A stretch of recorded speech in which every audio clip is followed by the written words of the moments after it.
नमस्कार, news capital express में आपका स्वागत है। बुलेटिन की शुरुआत करते हैं ताज़ा खबरों के साथ। छोटी छोटी घटनाओं को हिंदू मुस्लिम की नाम ना दे। आपसी रंजिश को लेकर जिस तरह संपूर्ण मध्य प्रदेश में ही नहीं देश में छोटी बातों को सांप्रदायिकता का नाम देकर मकान को जमींदोज किया जा रहा है, उससे सरकार के खिलाफ नाराजगी बढ़ती जा रही है। मध्य प्रदेश समाजवादी पार्टी के प्रवक्ता शमशूल हसन ने बताया कि जिस तरह कल की छोटी सी घटना को सांप्रदायिकता रंग देकर शहर की गंगा जमुना तहजीब को खंडित किया जा रहा है, उससे यकीनन गलत लोगों को बढ़ावा मिल रहा है। शमशूल हसन ने मध्य प्रदेश के मुख्यमंत्री से मांग की है बगैर जांच के किसी भी गरीब को घर से बेघर ना किया जाए। कुछ राजनीतिक असामाजिक तत्व अपने फायदे के लिए सरकार को गुमराह कर मध्य प्रदेश का माहौल खराब कर रहे हैं। हाँ, प्रदेश के मुख्यमंत्री शिवराज सिंह चौहान जी सभी को घर दे रहे हैं। भाई कुछ घटनाएं होती है तो भाई मुस्लिम जो करता है उसको सजा न मिलती है, परिवार सजा मिलती है, घर तोड़ दिया कहाँ लगे। ठीक है, बहुत दुखद घटना है। और जिस तरह से कल 3 परिवारों को प्रदेश सरकार जिला सरकार ने यतीम कर दिया। एक मारपीट का प्रकरण था, उसको एक सियासी रंग दे दिया जाता है। और मैं माननीय मुख्यमंत्री से कहना चाहता हूँ कि संपूर्ण मध्य प्रदेश में आपसी वाद विवाद को जिस तरह से जिला स्तर पर पूरे मध्य प्रदेश में जिला स्तर पर हिंदू मुस्लिम का नाम देकर हमारी गंगा जमुना तहजीब को जो खंडित किया जा रहा है, बिल्कुल सरासर गलत है। अगर किसी ने अपराध किया था तो वो सज़ा का हकदार था। सज़ा यकीनन अपराधी को दी जाती है, परिवार को सज़ा नहीं दी जाती। एक तरफ आप मध्य प्रदेश में बसाने का काम कर रहे हैं। संपूर्ण मध्य प्रदेश में आप कहते हैं कि मैं मामा हूँ, भांजे परेशान नहीं होंगे, भांजे परेशान नहीं होंगे। एक की वजह से आपने 3 परिवारों को उजाड़ दिया। त्यौहार सर पे, चुनाव सर पे, किसके इशारे पे? जब तक संपूर्ण जांच नहीं की जाती, जब तक किसी को उजाड़ने का काम नहीं किया जाना चाहिए। और जब नगर निगम के अधिकारी से पूछो तो ये कहते हैं कि अवैध निर्माण था। अवैध निर्माण जब हो रहा था, जब कान में रुई डाले बैठे थे क्या निगम अधिकारी? एक सवाल होता है कि अवैध निर्माण तोड़ा है। कल 2 महिलाएं आत्महत्या करने के लिए प्रयास कर रही थी, गरीब बच्चे गोद में बिलख रहे थे। दिल दुखता है ऐसे मंजर देख के, ऐसे दृश्य देखकर। मैं माननीय मुख्यमंत्री जी से हाथ जोड़कर विनती करता हूं कि आप स्वयं मॉनिटरिंग करें कि संपूर्ण मध्य प्रदेश में हिंदू व्यक्तिगत जो लड़ाई है उसको हिंदू मुस्लिम का नाम न दिया जाए, प्रदेश का माहौल ख़राब ना किया जाए। व्यक्तिगत दुश्मनी थी, व्यक्तिगत दुश्मनी में जिस तरह का परिवारों को घर से बाहर कर तोड़ा गया, मारा पीटा गया, यकीनन तरीका गलत था। और मैं एक चीज़ और कहना चाहता हूँ, महत्वपूर्ण चीज़ है कि भोपाल में जो यहाँ कांग्रेस के जो तथाकथित लोग झुंड बनाकर मध्य विधानसभा में, उत्तर विधानसभा में, नरेला में झुंड बनाकर जो पूरे भोपाल जिले में घूमते हैं, जब ऐसी कोई घटना आती है तो वो सारे कांग्रेसियों के मुंह में दही दम जाता है। तो मैं आपके चैनल से ये कहना चाहता हूँ संपूर्ण भोपाल की उस आवाम से जो मेरी आवाज़ सुन रही है और कल की घटना जिन लोगों ने देखी है, ऐसे नेताओं को, ऐसे लोगों को अपने दरवाजे से धुतकार कर भगाएं जो आपके बुरे वक्त में साथ नहीं है। आपके दरवाजे पे वोट मांगने आए तो आप इनको धुतकार कर भगाइए। और एक घोषणा और मैं आपके माध्यम से करना चाहता हूं, आदेश पे मकान चोरी से बचा लिया गया था, ये मकान उनके नाम पे नहीं है, तो कहीं ना कहीं राजनीति हो रही। क्यों नहीं हो रही? संपूर्ण मध्य प्रदेश में एक जैन समाज के व्यक्ति को दाढ़ी थी उसकी, मौलाना समझकर मार दिया गया था। भारतीय जनता पार्टी के वहाँ मंदसौर के एक पार्षद पति थे, शायद युवा मोर्चा का शायद नेता था या भाजपा से जुड़ा हुआ था, उनके द्वारा मार दिया गया था। डेड बॉडी मिली थी, जब पहचान हुई तो एक गुमशुदगी की में पहचान हुई थी उनकी, पता चला कि वो जैन समाज से हैं। तो पूरा लश्कर, अतिक्रमण का पूरा लश्कर उनके दरवाजे पहुंच गया। जब पता चला कि एक माननीय मंत्री जी मध्य प्रदेश के काबीना मंत्री का बयान आता है कि मकान उसके नाम नहीं था, इसलिए वो मकान तोड़ा नहीं गया। इसी तरह संपूर्ण मामलों की, मध्य प्रदेश के मामलों की अगर जांच करें तो यकीनन ये सच्चाई सामने आएगी। जिन मकानों को तोड़ा गया है वो मकान किसी अपराधी के नाम नहीं थे, लेकिन सरकार आंख बंद कर काला चश्मा लगाकर बैठी हुई है। मैं चाहता हूं कि संपूर्ण ऐसे मामलों की निष्पक्ष मध्य प्रदेश के मुख्यमंत्री जांच कराएं, क्योंकि आपको मध्य प्रदेश में एक अच्छी नज़रों से देखा जाता है। अगर आप ही मुखिया होने के बाद आप ही इस तरह से गरीबों को उजाड़ने का काम करेंगे मामा जी, तो यकीनन फिर आपका समय भी आने वाला है। 6 महीने बाद आपको भी ये जनता, यही आवाम, यही तबका उखाड़ कर फेंकने का काम करेगा। कान टूटे हैं उन लोगों के लिए मैं स्वयं मध्य प्रदेश समाजवादी पार्टी का प्रवक्ता होने के नाते हम एक टीम बना रहे हैं। वो टीम सर्वे करेगी, सर्वे करके सही रिपोर्ट हम माननीय अध्यक्ष महोदय के समक्ष पेश करेंगे और समाजवादी पार्टी से जो सहायता बनेगी उस परिवार को दोबारा खड़ा करने में मध्य प्रदेश समाजवादी पार्टी उस परिवार के साथ कंधे से कंधा मिलाकर खड़ी रहेगी। चाहे इसके लिए सरकार जेल में डाल दे, रेल में डाल दे, लेकिन हम लोग सब उस परिवार की मदद करने के लिए उनके घर जाएंगे। उनके घर पे एक डेलीगेशन भी भेजूंगा मैं, जांच कराएंगे। जांच कराकर जो वस्तु स्थिति है उसको मीडिया के माध्यम से बताएंगे कि किस तरह आपसी विवाद को हिंदू मुस्लिम का नाम देकर, छोटी छोटी घटनाओं को हिंदू मुस्लिम का नाम देकर एक समुदाय को उजाड़ा जा रहा है। पीएम मोदी के कार्यकाल के 9 वर्ष पूर्ण होने पर विशेष जनसंपर्क अभियान चिकित्सा शिक्षा मंत्री विश्वास कैलाश सारंग ने नरेला विधानसभा में किया घर घर संपर्क अभियान का शुभारंभ। नरेला विधानसभा के वार्ड 37 में घर घर पहुंचे मंत्री सारंग मोदी सरकार ने 9 वर्षों के कार्यकाल में विकास की गंगा बहाने के साथ ही सर्वस्पर्शी योजनाओं की शुरुआत की है। मंत्री सारंग पीएम मोदी के नेतृत्व में केंद्र सरकार के 9 वर्ष में अभूतपूर्व कार्य किए गए। मंत्री सारंग ने कहा कि जनता का समर्थन भाजपा के साथ है।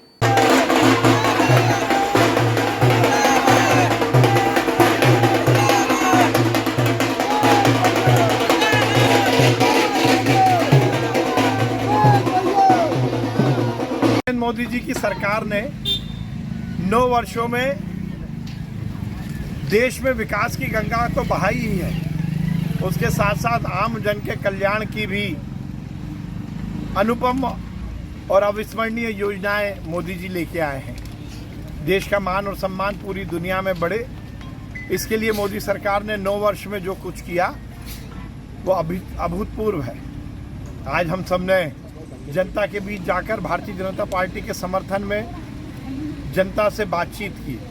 मध्य प्रदेश में शिवराज सिंह चौहान जी के नेतृत्व में सरकार बहुत अच्छा काम कर रही है। पूरा जनता का समर्थन भारतीय जनता पार्टी के साथ है।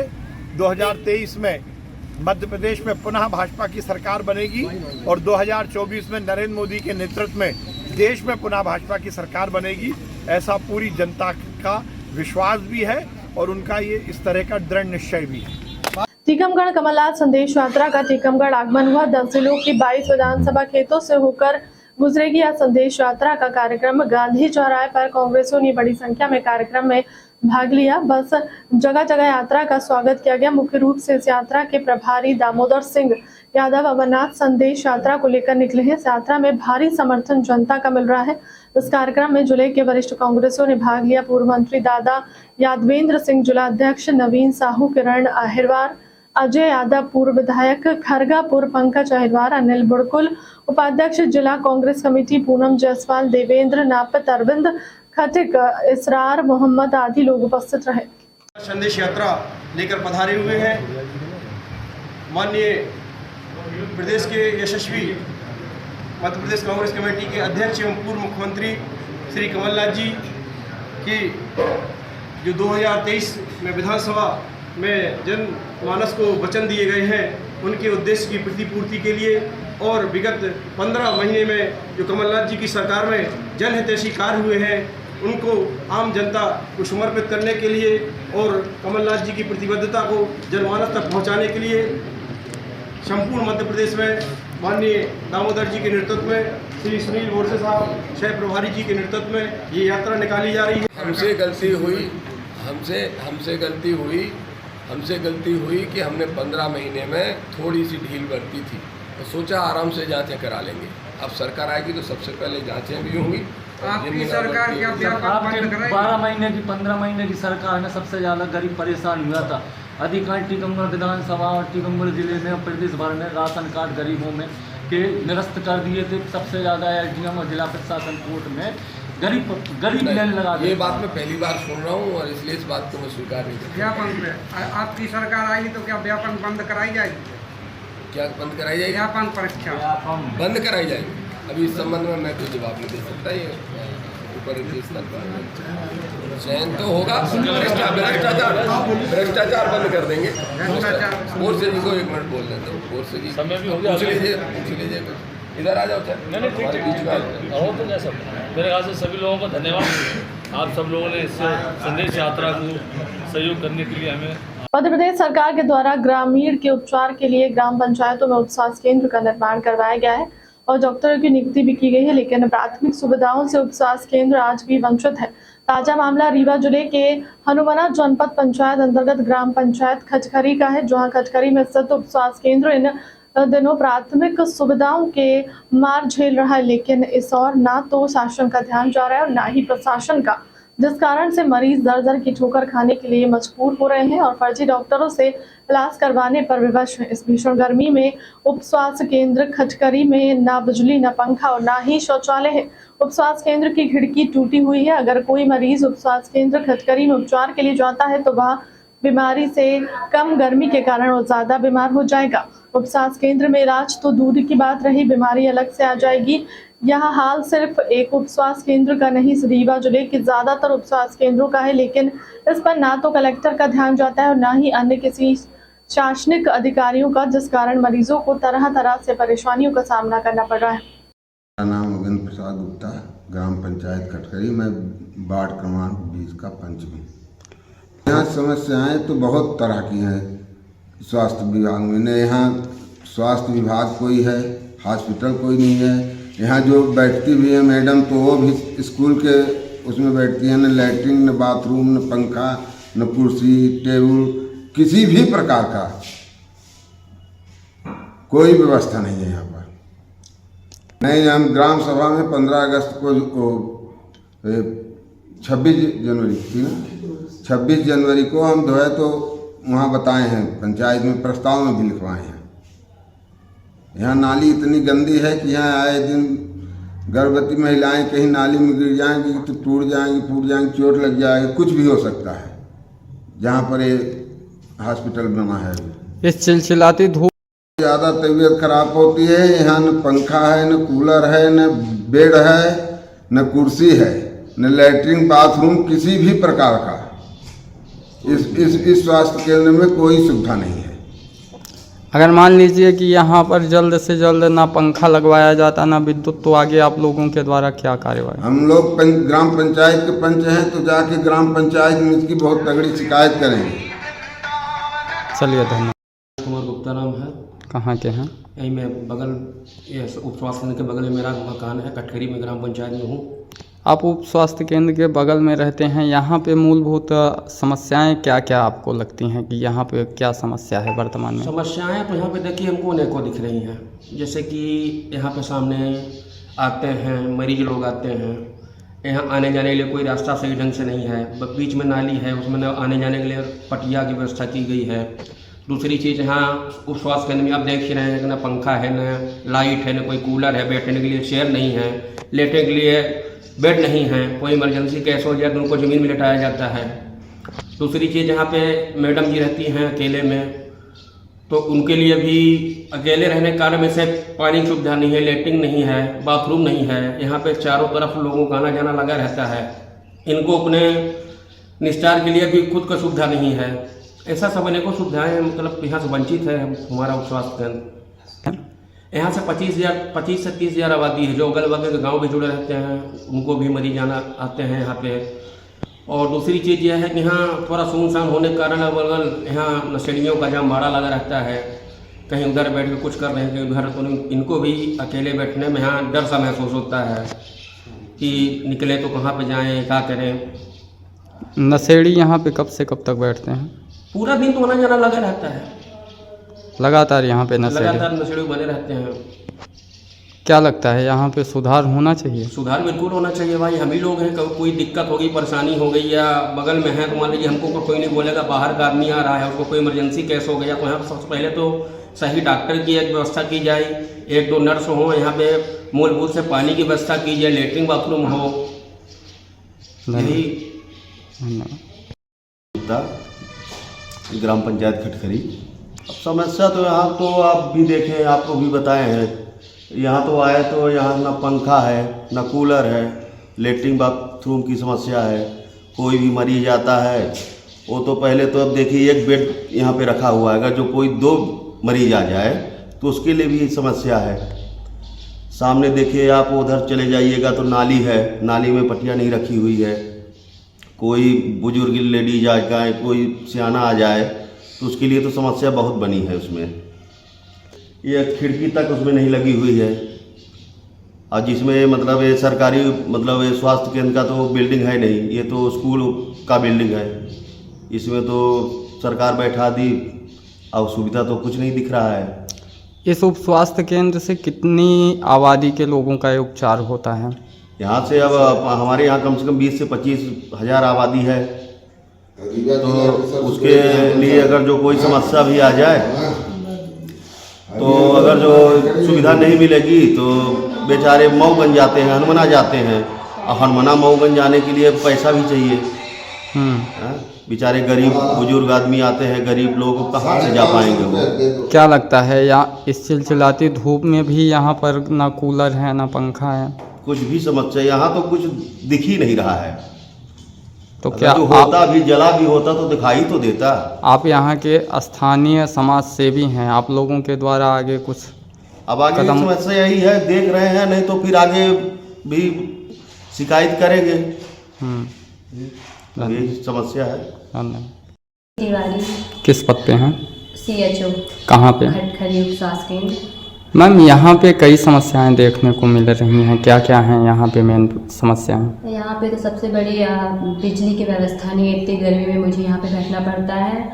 और बाकी यहाँ पे बाथरूम की व्यवस्था नहीं है, आसपास चारों तरफ बहुत गंदगी है, और यही सब है आसपास। जी बिल्कुल करना पड़ता है, यहाँ पे इतनी गर्मी पड़ रही है, और कोई ना लाइट का कनेक्शन भी नहीं है, ना ही कुछ भी पानी की व्यवस्था नहीं है यहाँ पे, और बाथरूम लैट्रिन नहीं है, तो यही सब प्रॉब्लम है।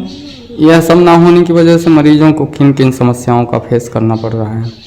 यहाँ पे सर यहाँ पे नाली है आसपास में, यहाँ उसमें पटिया नहीं है, इसमें गर्भवती महिलाएं आती हैं जिसमें गिरने का चांस ज़्यादा लगता है, और भी आते हैं ऐसे। हाँ, यहाँ पे मैंने सरपंच को कई बार बोला, ग्राम सभा बैठक में बोला, और बाकी अपने अधिकारियों को भी बोला था। अपने वरिष्ठ अधिकारियों में आपने किसको जानकारी दी? मैंने तो वैसे सुपरवाइज़र को बोला, और हो गया भी। प्रदेश की भाजपा सरकार में मंत्री उषा ठाकुर ने पत्रकार बंधुओं से संवाद करते हुए कहा कि बीजेपी अपनी विकास यात्रा का आरंभ करने जा रही है। इसमें सभी विधायकों और मंत्रियों को निर्देश दिए गए हैं कि वह अपनी विधानसभा क्षेत्र में इस यात्रा को लेकर पहुंचे और जनता से सीधा संवाद करें। वहीं मंत्री उषा ठाकुर ने कहा कि हम केंद्र की योजनाएं और राज्य सरकार की योजनाओं को लेकर जनता के बीच अपनी विकास यात्रा को लेकर जाएंगे। यह हमारा वृद्ध अभियान है, जिसमें हर विधायक को यह निर्देश दिया गया है कि अपनी विधानसभा का कोई भी घर ना छोड़ा जाए, हर घर तक सरकार की उपलब्धियों को जनता तक पहुंचाया जाए।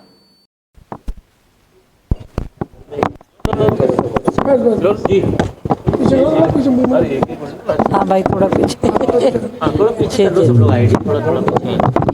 जी। भगवान जगन्नाथ साथियों, जो सनातन धर्म के चारों धाम हैं उसमें से एक पावन धाम जगन्नाथपुरी का है, और जगन्नाथपुरी की ये रथ यात्रा सामाजिक समरसता का महापर्व है। हम देखते हैं कि देश दुनिया के लाखों लोग आज प्रभु जगन्नाथ जी का रथ दर्शन करने को, उसको हाथ लगाने को तरसते। ये सामाजिक समरसता का महापर्व हमारे सत्य सनातन वैदिक परंपराओं की श्रेष्ठतम रीति नीति को बताता है। किंवदंतियां जब हम कहानी सुनते हैं कि माँ लक्ष्मी, क्योंकि माँ लक्ष्मी की कृपा तो सभी को चाहिए, सातों जाति को चाहिए, मनुष्य मात्र को और अखिल ब्रह्मांड को चाहिए, तो सब पर उनकी कृपा बनी रहे। इसीलिए माँ रुष्ट होकर चांडाल के घर निवास करी, और उन्होंने ये संदेश दिया कि मनुष्य मात्र मेरी संपत्ति है, सबके सुख जिम्मेदारी है। इसलिए मैं सामाजिक समरसता के भाव से जीव मात्र का, मानव मात्र का कल्याण करूंगी। जी, जनसंपर्क अभियान से भारतीय जनता पार्टी का हमने शुरू किया है। ये वृहद अभियान है साथियों, और हर विधायकों को निर्देश मिला है कि अपने विधानसभा का कोई एक घर भी ना छूटे। हम अपने विकास की यात्रा, ना एक केंद्र सरकार का पत्र, एक राज्य सरकार के विकास के कागजों की सूची लेकर कार्यक्रमों की, और जन जन तक पहुंचेंगे। 20 से 30 तक ये अभियान चलने वाला है। ये जो एक गीता प्रेस गोरखपुर पे सवाल खड़े हो रहे हैं, प्रार्थना है कि वो अवश्य 2 शब्द कहें। हाँ। आज के इस पावन दिवस भगवान जगन्नाथ महाप्रभु की रथ यात्रा पूरे देश में, पूरे विश्व से आज असंख्य भक्त जगन्नाथपुरी को पहुंचते हैं। आप और हम सौभाग्यशाली हैं कि हम जगन्नाथपुरी को भोपाल में ही ले आए हैं, क्योंकि भगवान तो भाव के भूखे हैं। जहाँ भाव से हम याद करेंगे, प्रभु की उपस्थिति वहीं पर हो जाएगी। साथियों, बचपन से सुना जगन्नाथ के भात को जगत पसारे हाथ, तो आज हमको जगन्नाथ महाप्रभु की प्रसादी भी मिलने वाली है। भारतीय संस्कृति। भोपाल के टीला जमालपुरा में गले में पट्टे बांधकर पिटाई के मामले में पुलिस ने सभी आरोपियों को किया गिरफ्तार। फरार चल रहे तीनों आरोपी भी किए गए हैं गिरफ्तार। बिलाल, मुफीद और साहिल को किया गिरफ्तार। अब तक कुल 6 आरोपियों की हुई गिरफ्तारी। 3 आरोपी फैजान, लाला, साहिल बच्चा और समीर को 14 दिन की न्यायिक हिरासत में जेल भेजा गया है।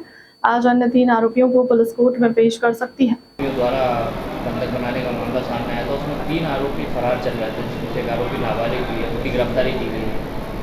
क्या, कहाँ से गिरफ्तारी की गई है, क्या पूरी घटना का मामला है? जो ये कल घटना सामने आई थी, उसमें कल तक 3 आरोपी गिरफ्तार हुए थे। आज बाकी 3 को हिरासत में ले लिया गया है, अभिरक्षा में ले लिया गया है।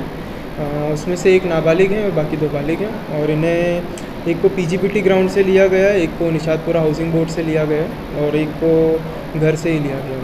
सर, जा रहा था कि एक आरोपी फरार भागने की कोशिश की जा रही थी, उसको भी धरपकड़ करके पकड़ा गया है। हाँ, वो जो पुलिस की टीम ने अपना काम जैसा भी उन्हें लगा उस हिसाब से किया है। सर, आरोपी को न्यायालय पेश किया जाएगा? आज पेश किया जाएगा। आज शिवसेना यूबीटी द्वारा शिवसेना का 57वां स्थापना दिवस ओसीस होटल में मनाया गया। इस अवसर पर शिव सैनिकों ने केक काटकर आतिशबाजी की। कार्यक्रम के मुख्य अतिथि प्रदेश उपाध्यक्ष पप्पू तिवारी, सुरेश कीरिया, राहुल साहू जी, अपूर्व दुबे उपस्थित हुए। शिवसेना जिला अध्यक्ष कुलदीप तिवारी ने बताया कि कई भाजपा कार्यकर्ता शिवशंकर मिश्रा की अगुवाई में शिवसेना का दामन थामा। मध्य प्रदेश मनसे के पदाधिकारी किशोर चौकसे की अगुवाई में शिवसेना में विलय कर दिया है। कुलदीप तिवारी ने कहा कि आदि पुरुष फिल्म पर शिवसेना भाजपा पर सवाल खड़े किए। एक तरफ आपदा केरला स्टोरी टैक्स फ्री करते हैं और दूसरी तरफ आदि पुरुष जैसी फिल्मों की वे चुप्पी साधे हुए हैं। ये दोहरा चेहरा जनता की नज़र में भाजपा उजागर हो चुका है। आदि पुरुष फिल्म में जो किरदारों की वेशभूषा और संवाद में असभ्य भाषा का उपयोग किया गया है, उसकी शिवसेना की निंदा करती है। जी, आज आप मंच छोड़ के शिवसेना में आए हैं। आज शिवसेना का स्थापना दिवस आपने धूमधाम से मनाया। आज शिवसेना का 57वां स्थापना दिवस है। इस पावन पवित्र उपलक्ष्य में मध्य प्रदेश की समूची विधानसभा सीटों पर शिवसेना ने चुनाव लड़ने का संकल्प लिया है। उस संकल्प की शुरुआत 6 प्रत्याशियों की घोषणा के बीच की गई है, जिसमें नरेला विधानसभा से श्री शिवशंकर मिश्रा जी, शमशाबाद विधानसभा से नरेला विधानसभा से प्रत्याशी के रूप में विधानसभा का श्री शिवशंकर मिश्रा जी, शमशाबाद विधानसभा से श्री सुरेश यादव जी, पृथ्वीपुर जो कि जिला निवाड़ी में है विधानसभा से अरविंद सिंह दांगी, पन्ना जिला के पवई विधानसभा से श्री विजय सोनी, छतरपुर जिले के महाराजपुर विधानसभा से श्री उमाशंकर कुशवाहा जी को प्रत्याशी के रूप में घोषित किया जाता है। उत्तर भोपाल से राजेश गोयल जी को घोषित किया जाता है। और आज मध्य प्रदेश शिवसेना, भारतीय जनता पार्टी और मध्य प्रदेश की सरकार और मुखिया शिवराज सिंह चौहान गृह मंत्री से पूछना चाहते हैं कि जब केरला स्टोरी फिल्म की बात आती है तो तुम टैक्स फ्री कर देते हो मध्य प्रदेश में। आज आदि पुरुष फिल्म जिसने हिंदू जनमानस का, सनातन धर्म संस्कृति का अपमान किया है, भगवान राम और माता जानकी का अपमानित और उनके बारे में आपत्तिजनक जो उसमें प्रसंग दर्शाए गए हैं, उस पर मध्य प्रदेश की सरकार, शिवराज सिंह चौहान, गृह मंत्री नरोत्तम मिश्रा मूक दर्शक हैं। क्यों वो मध्य प्रदेश में प्रतिबंध नहीं लगाना चाहते? मध्य प्रदेश शिवसेना चेतावनी देती है कि शिवराज सिंह चौहान और गृह मंत्री महोदय एक सप्ताह के अंदर अंदर मध्य प्रदेश में आदि पुरुष फिल्म का बहिष्कार करें, प्रतिबंधित करें, अन्यथा मध्य प्रदेश के शिवसैनिक सड़कों पर आकर ऐसी हिंदू विरोधी, सनातन धर्म विरोधी फिल्म का पुरजोर ईंट से ईंट बजाकर पुरजोर विरोध करेंगे। मैं शिवशंकर मिश्रा, थाना आम शाखा मिश्रा, नरेला विधानसभा से आज शिवसेना पार्टी में ज्वाइन किया। किशोरी चौकसे जी के माध्यम से आज इन्होंने मन से थे मेरे को साथ में शिवसेना में ज्वाइनिंग करवाई प्रदेश सचिव के तौर पे, और नरेला विधानसभा से एज ए प्रत्याशी भी घोषणा कर दी गई है, जो कि मैं उस दायित्व को बखूबी निभाने की प्रयास करूंगा। और हम ये चाहेंगे कि हमारी शिवसेना पार्टी पूरे प्रदेश में अच्छा नेतृत्व करे और उसके माध्यम से जो तीसरी पार्टी की मजबूत एक धारशिला बने, जो भी कोई भी सरकार बने तो शिवसेना के माध्यम से बने। कुलदीप भाई, आज अपने स्थापना दिवस मनाया, यहाँ पर केक वगैरह काटा गया, क्या पूरा कार्यक्रम था, विस्तृत बना? शिवसेना के 97वें स्थापना दिवस पर विधानसभा प्रत्याशियों की लिस्ट सूची जारी की गई, जो अभी वर्तमान में थे। साथ में केक काटकर आतिशबाजी करके हम लोगों ने इस स्थापना दिवस को भव्य बनाया, और हम सभी शिवसैनिकों ने प्रण लिया है कि मध्य प्रदेश में शिवसेना तीसरे विकल्प के रूप में खड़ी रहेगी, और शिवसेना के बिना कोई भी दूसरी पार्टी यहाँ पे सरकार नहीं बना पाएगी। साथ में आज शिवसेना के स्थापना दिवस पर जो हमारे पूर्व पदाधिकारी थे, किसी कारणवश दूसरी पार्टी में चले गए थे, उन्होंने आज फिर से शिवसेना की सदस्यता ग्रहण की, और सैकड़ों की संख्या में आज शिवसैनिक ने सदस्यता ग्रहण की और शिवसेना को मजबूत करने काम करने का प्रण लिया। कितने सीटों पर लड़ने जा रहे हैं? शिवसेना 230 सीटों पर चुनाव लड़ेगी, लेकिन आगे की सीटों की घोषणा बाद में की जाएगी। गुना में 20 जून को प्रेस वार्ता जिला न्यायालय परिसर स्थित जिला विधिक सेवा प्राधिकरण गुना में रखी गई। जिला न्यायाधीश सचिव जिला विधिक सेवा प्राधिकरण द्वारा समाधान आपके द्वार कार्यक्रम के संबंध में जानकारी साझा की गई। प्रेस वार्ता में न्यायाधीश ने 5 विभागों से आए हुए अधिकारियों से चर्चा की, जिसमें लंबित पड़े प्रकरणों के विषय में न्यायाधीश ने चर्चा भी की है। मकसूदगढ़ ने आए हुए तहसीलदार डॉक्टर उदय को भी प्रकरण के विषय में जानकारी दी। वहीं पुलिस विभाग, विद्युत मंडल विभाग सहित अन्य विभाग भी मौजूद हैं। इन 5 विभागों के और 20 श्रेणी में रखा है। साथ ही फॉरेस्ट विभाग के अधिकारियों को फटकार भी लगाई। न्यायाधीश ने कहा कि आप लोग फोन नहीं उठाते, जिस पर रेंजर चौधरी ने कहा कि इससे हम फील्ड पर रहते हैं। सर, आज जो जागरूकता जो आपका कार्यक्रम था, इसमें क्या मैसेज दिया गया है? ये समाधान आपके द्वार का कार्यक्रम है। ये माननीय ऑनरेबल जस्टिस रोहित आर्य साहब की पहल पर ये चालू हुआ है। ग्वालियर बेंच ने समाधान आपके द्वार की ये योजना संचालित की है। काफ़ी केसों का निराकरण हो रहा है। पिछली बार भी हमारे यहाँ से लगभग 2000 केस निपटे थे, लगभग 2000 केस निपटे हैं।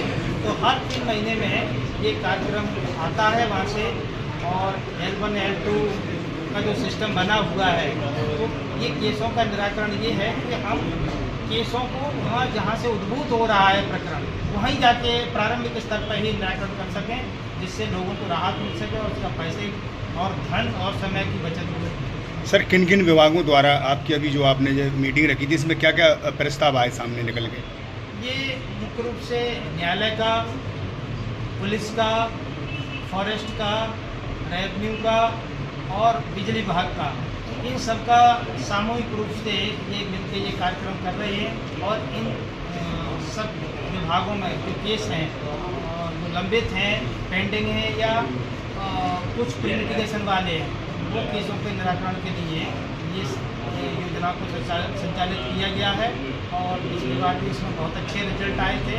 इस बार भी, पिछली बार संभवतः मेरे को लगता है ये 9 जिलों में ही ये योजना संचालित है। लगभग 34,000 प्रकरण जो है निराकृत होंगे।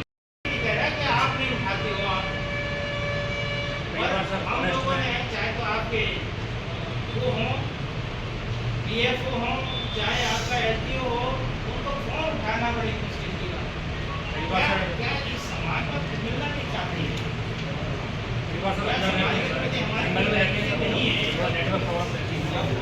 वहाँ की पीक हो जा रही है, धूप रहती है तो नेटवर्क नहीं मिलता है। ये सबसे बड़ा आपका एक्सप्रेशन है कि हम वहाँ चले जाते तो मिलता नहीं। अरे तुम फिलहाल के लिए अब तक की खबर में इतना ही। बने रहे हमारे चैनल के साथ। नमस्कार।